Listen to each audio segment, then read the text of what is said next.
नमस्कार दोस्तों, आज हम सुनेंगे वेदवंती की कथा। एक बार खुशध्वज नाम के एक राजा थे।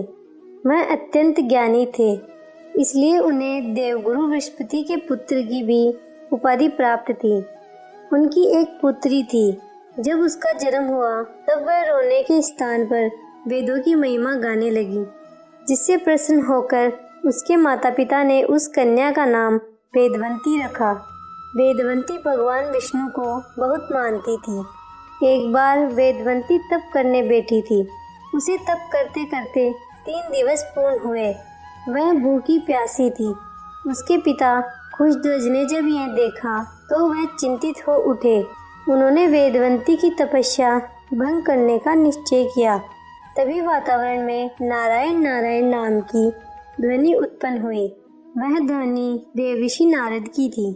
देवऋषि प्रकट हुए और उन्होंने राजा को वेदवंती की तपस्या भंग करने से मना किया और कहा कि आप ऐसा नहीं करिए, क्योंकि वेदवंती इस समय भगवान विष्णु के तप में लीन है। इस वक्त वेदवंती को उठाना बिल्कुल एक शिशु से उसकी माता छीनने जैसा है। इसलिए हमारा निवेदन है कि कृपा कर आप वेदवंती को उसकी साधना से न उठाएं। यह बात सुनकर खुशध्वज रुक गए और वहां से चले गए। खुशध्वज अपनी पुत्री के विषय में चिंतित थे, क्योंकि देववंती का स्वभाव बिल्कुल भक्तिमय था और वह अपने तप में अधिक लीन रहती थी।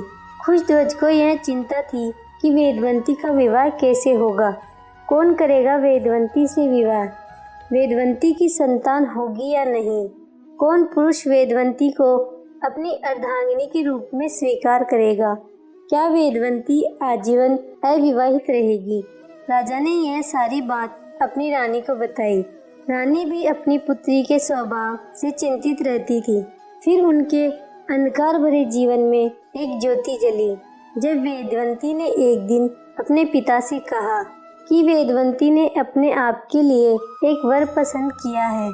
यह सुनकर खुशध्वज अति प्रसन्न हुए और वह अति प्रशंसा के भाव में कहने लगे कि पुत्री, मुझे तुमसे यही आशा थी कि तुम अपने योग्य एक वर का चयन अवश्य करोगी। मुझे पूर्ण विश्वास है कि तुमने जिस वर का चयन करा होगा वह वर निसंदेह अति मनमोहक व अति ज्ञानी होगा। परंतु उस वर का नाम व पता तो बताओ, ताकि हम उस वेद के पास तुम्हारा विवाह प्रस्ताव रख सकें। यह सुनकर वेदवंती ने अपने पिता से कहा कि वह वर अत्यंत मनमोहक और ज्ञानी है। उसका नाम श्री विष्णु है और वह वैकुंठ में रहते हैं। यह सुनकर खुशध्वज चिंतित हो उठे। उन्हें ऐसा लग रहा था जैसे उनके पैरों के तले से जमीन खिंच गई हो।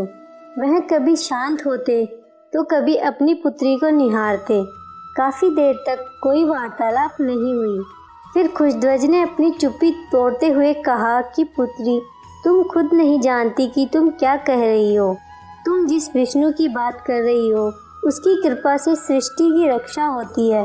फिर रानी ने भी अपनी चुप्पी तोड़ी और बोली कि भगवान कभी विवाह नहीं करते और फिर नारायण तो विवाहित है, तभी उन्हें लक्ष्मीपति कहा जाता है।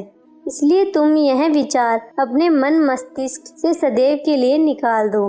रानी व राजा ने अपनी बात संपूर्ण करी, पर वेदवंती तो अपने तन मन धन से नारायण को अपना पति मान चुकी थी और किसी भक्त को भगवान से छीनना धरती से सूर्य छीनने जैसा है। वेदवंती अपनी बात पर अड़ी रही। तब खुशध्वज को देवऋषि की सीख याद आई और उन्होंने रानी से कहा कि प्रिय, अब वेदवंती को न रोको। बस इतना समझ लो कि अब हमारी पुत्री अपने ससुराल के लिए विदा हो चुकी है।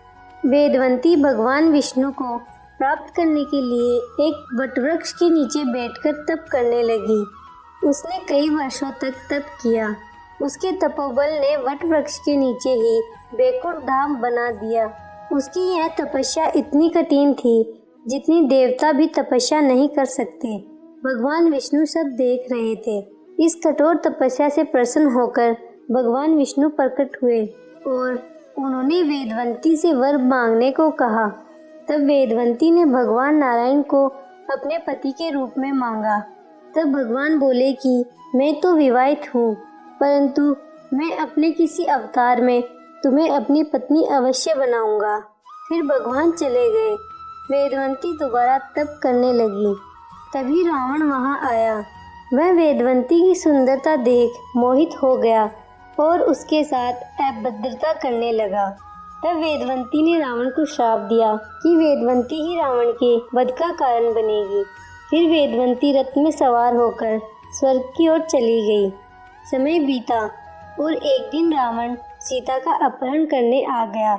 तब वेदवंती ने सीता का रूप धारण किया और रावण ने वेदवंती का ही अपहरण कर लिया। श्री राम ने रावण का वध किया और वेदवंती को मुक्ति दिलाई।